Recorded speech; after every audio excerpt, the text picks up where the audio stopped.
जन्मले मी. वैष्णवी गणेश चव्हाण इयत्ता 10वी. देशभक्ती. नमो मातृभूमी जिथे जन्मले मी, नमो मातृभूमी जिथे जन्मले मी, नमो आर्यभूमी जिथे वाढले मी, नमो कर्मभूमी जी यज्ञात कामी, ओढो देह माझा सदा ती नमामि, सदा ती नमामि. नमस्कार, मी वैष्णवी गणेश चव्हाण इयत्ता 10वी शिकते. कित्येक लढाया लढून, कित्येक लढाया लढून, कित्येक बलिदाने देऊन, त्यांची आहुती वाहून शेवटी अखेरीस हे स्वातंत्र्य आपल्या पदरी पडले. स्वातंत्र्य या शब्दाचा अर्थ फक्त तीच व्यक्ती समजू शकते ज्याने कधी पारतंत्र्य पाहिले असेल, गुलामगिरीत राहिला असेल. आपण सर्वजण तर खूपच नशिबान आहोत की आपण या स्वतंत्र भारतात जन्मलो. त्या बाकीच्या अडी अडचणी, त्या पारतंत्र्याच्या गुलामगिरीच्या वेळा आपल्या हातात नाही घातल्या गेल्या, त्यामुळे आपण सर्वजण तर खूपच नशिबान. मित्रांनो, भारत, हिंदुस्तान, इंडिया ही नावं नुसती तोंडावर आली ना तरी असे रक्त सळसळल्यासारखं आपली मान अभिमानाने उंचावते. जेव्हा तो तिरंगा आपल्या समोर फडकत असतो ना, तेव्हा देशातील, आपल्या मनातील, प्रत्येकाच्या मनातील ती देशभक्ती, तो आनंद, ती भावना पाहण्यासारखीच असते.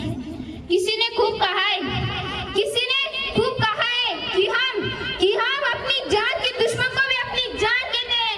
मोहब्बत की इस मिट्टी को हम हिंदुस्तान के थे, मोहब्बत की इस मिट्टी को हम हिंदुस्तान के. आपल्या भारताला ना सोन्याची चिडिया म्हटलं जातं. का बरं? कारण आपला भारत देश एक समृद्ध, शेती प्रधान, कृषी प्रधान, त्या काही तर कोणताच नव्हता. म्हणूनच कदाचित इंग्रजांना आपल्या भारतातून परत जाताना खूपच त्रास झाला असा.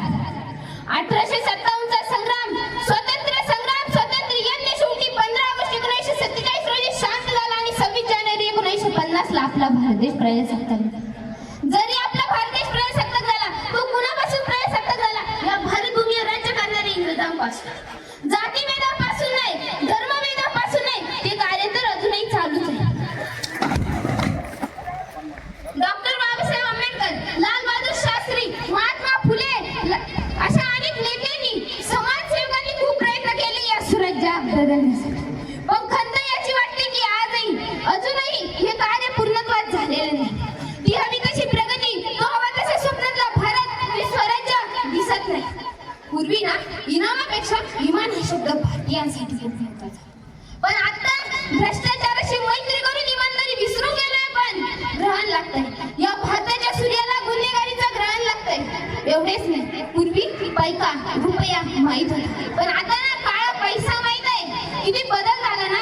एक तर आहे भारत स्वतंत्र, आपल्या हातात आहे, सत्ता आपल्या हातात आहे ना. मग असं का होतं? 52 सेकंदात कुणी राष्ट्रहित म्हटले नाही, राष्ट्रभक्त, राष्ट्रप्रेमी ना. फक्त 26 जानेवारी 15 ऑगस्टला वंदे मातरम म्हटल्याने कोणी राष्ट्रभक्त होतं? राष्ट्रभक्त होतं ते राष्ट्र उभारण्याच्या भावनेने, राष्ट्रभक्त होतं ते बंधुत्वाच्या भावनेने, आणि राष्ट्रभक्त बांधता येतं ते इमानदारी. एक ते राष्ट्रभक्त आहे जे सरहद्दीवर लढतात, स्वतःच्या प्राणाची पर्वा न करता देशाचं रक्षण करतात. एक ते राष्ट्रभक्त आहे जे महामारीच्या काळात कर्तव्यनिष्ठ राहतात. आणि हो, हे आपल्या सर्वांसमोर उपस्थित असणारे, आपले भविष्य उज्ज्वल करण्यासाठी कार्यरत असणारे आपले शिक्षक, हे सुद्धा एक देशभक्त आहेत. मग जरा स्वतःला प्रश्न विचार, आपल्यामध्ये हे गुण आहे काय? आपण हे सगळं केलं, आणि जर नसेल केलं तर आपण राष्ट्रभक्त आहोत का? हा प्रश्न तर सगळ्यांना पडायलाच.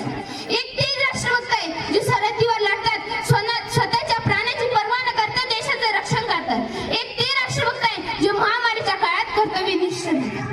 मग विद्यार्थी मित्रांनो, आपला उल्लेख कशात आहे?